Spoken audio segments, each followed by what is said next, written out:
Continuando a aula sobre tipos de sujeito, vamos discutir um pouco a oração sem sujeito, uma vez que existem estruturas oracionais em que apenas o predicado se faz presente, sem qualquer tipo de referência a um ser que possa praticar ou receber a ação verbal. Os casos particulares em que isso acontece lançam mão de verbos impessoais usados sempre na terceira pessoa do singular. De início, acredito que o caso mais conhecido seja o de orações com verbos que exprimem fenômenos da natureza, ou seja, chover, nevar, ventar, trovejar, relampejar, chuviscar, etc. Assim, ventou muito ontem naquela pequena cidade do interior e sempre neva nas serras gaúchas durante os meses de inverno são exemplos de orações sem sujeito. Se por acaso o verbo for empregado fora do seu sentido usual, em um sentido figurado, o sujeito passa a existir. Na oração, choveram aplausos para o ator. O sujeito é aplausos. O segundo caso é também bastante comum, mas requer um pouco mais de atenção. Verbo haver, no sentido de existir, ocorrer, acontecer. Por exemplo, na oração, ainda há pessoas honestas no Brasil. O verbo haver tem o sentido de existir. Ainda existem pessoas honestas no Brasil. Sempre que for possível fazer essa troca, o verbo haver será impessoal e a oração será marcada como oração sem sujeito. De modo análogo, quando falo houve problemas na festa, quero dizer que aconteceram problemas na festa. A troca de um verbo por outro é possível, e mais uma vez a oração é classificada como oração sem sujeito ou sujeito inexistente, apesar de alguns gramáticos não gostarem desta última nomenclatura. Agora atenção, nas orações supracitadas não há sujeito, contudo, se de fato forem feitas as trocas pelos verbos mencionados, existir e acontecer, as orações passarão a apresentar sujeito. Assim, na oração, ainda existem pessoas honestas no Brasil, o núcleo do sujeito é pessoas, ao passo que em aconteceram problemas na festa, o sujeito é problemas. Portanto, o verbo haver, quando usado no sentido de existir, ocorrer, acontecer, é impessoal, e as orações correspondentes não têm sujeito. Entretanto, quando esses mesmos verbos são diretamente empregados nas frases, as orações têm sujeito e os verbos concordam com seus respectivos sujeitos. Agora, duas dicas que valem ouro.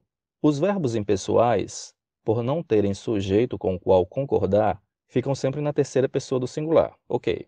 Mas, além disso, quando formam locução verbal, passam a impessoalidade para o verbo auxiliar, fazendo que este fique na terceira pessoa do singular. Como nesta frase, ainda deve haver pessoas honestas no Brasil. É gramaticalmente incorreto dizer ainda devem haver pessoas honestas no Brasil. Por outro lado, se o verbo haver deixar de ser o principal e passar a ser o verbo auxiliar, aí sim ele deverá concordar com o sujeito da oração principal. É o caso da oração. Sempre hão de existir pessoas dispostas a lutar pela área social, na qual o verbo haver, na condição de verbo auxiliar, concordou com pessoas, que é o núcleo do sujeito. Situações desse tipo costumam ser exploradas em provas de concurso. Fiquem atentos. Bem, outro caso de oração sem sujeito ocorre com os verbos estar, fazer, haver e ir, usados como referência a tempo.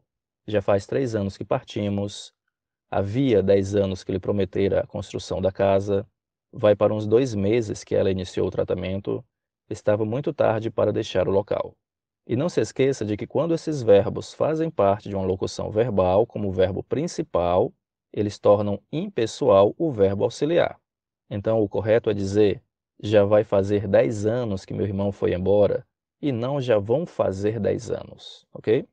Outra coisa, evitem construções pleonásticas do tipo, há 2 horas atrás eu estava no aeroporto.